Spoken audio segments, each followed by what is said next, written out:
ini saya mendapatkan tulisan yang bagus dari Kompas edisi Kamis 18 Maret 2021 mengenai inovasi bisnis.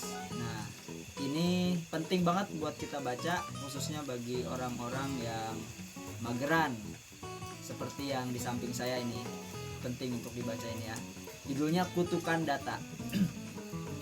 Orang tengah mengagung-agungkan data dan informasi. Sebenarnya tidak ada yang salah, tetapi pengelolaan dan pengendalian data perlu lebih menjadi perhatian.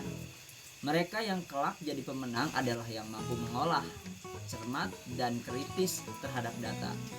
Sebuah wawancara yang dilakukan kolumnis The New York Times, Shira Ovi, dengan penulis buku tentang kecerdasan buatan, Ked Mates, menarik untuk jadi perhatian kita.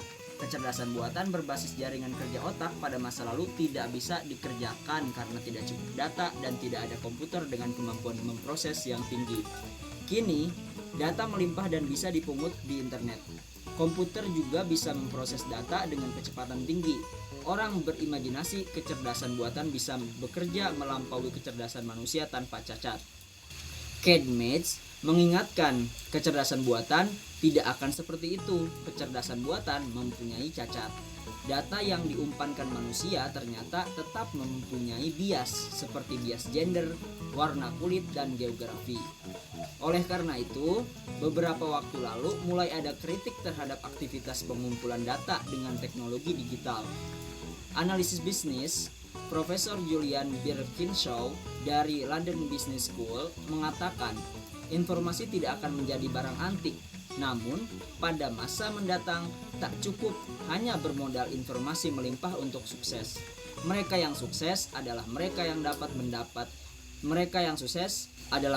bisa mendapat data secara efisien, mampu memilah dan menganalisisnya. Data melimpah bisa memudahkan, tetapi bisa pula membuat masalah. Orang akan malas dan tidak kritis ketika data melimpah sehingga bisa percaya begitu saja dengan data dan sistem pengolahannya.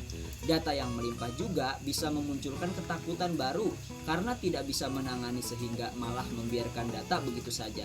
Kita bisa mengambil contoh data melimpah yang kadang menyesatkan saat mengambil kesimpulan.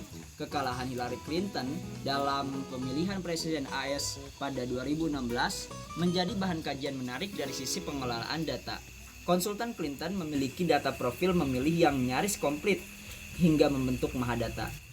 Mereka juga menggunakan teknologi kecerdasan buatan untuk membuat analisis harian, tapi ternyata gagal. Sebuah buku berjudul The AI Delusion membahas salah satunya masalah yang menimpa tim Clinton.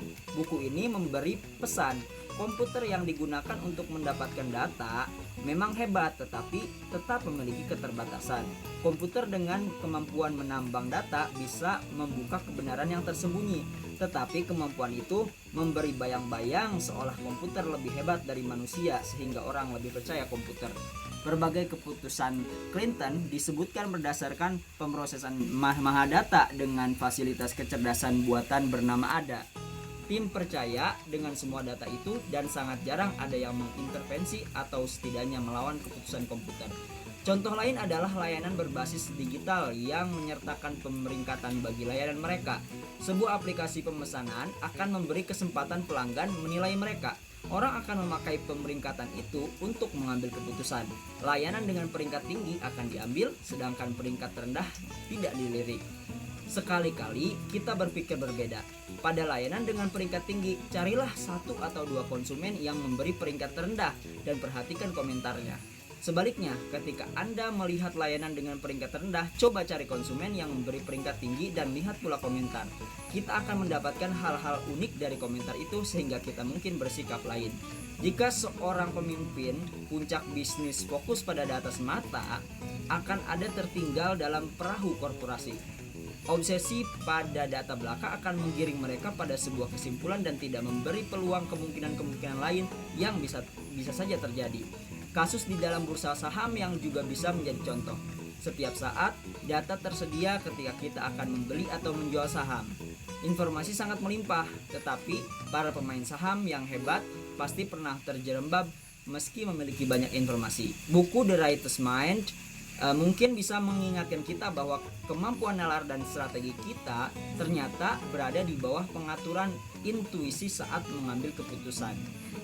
Kita bisa saja memiliki data melimpah dan sistem pemrosesan hebat, tetapi tidak otomatis menjamin kita mampu membuat pemilihan atau pilihan yang tepat. Pengalaman lebih diperlukan sehingga intuisi terasa. Sangat boleh jadi ketika kita lekat dengan data begitu saja, kita menjadi tidak kritis. Data malah bisa menjadi kutukan.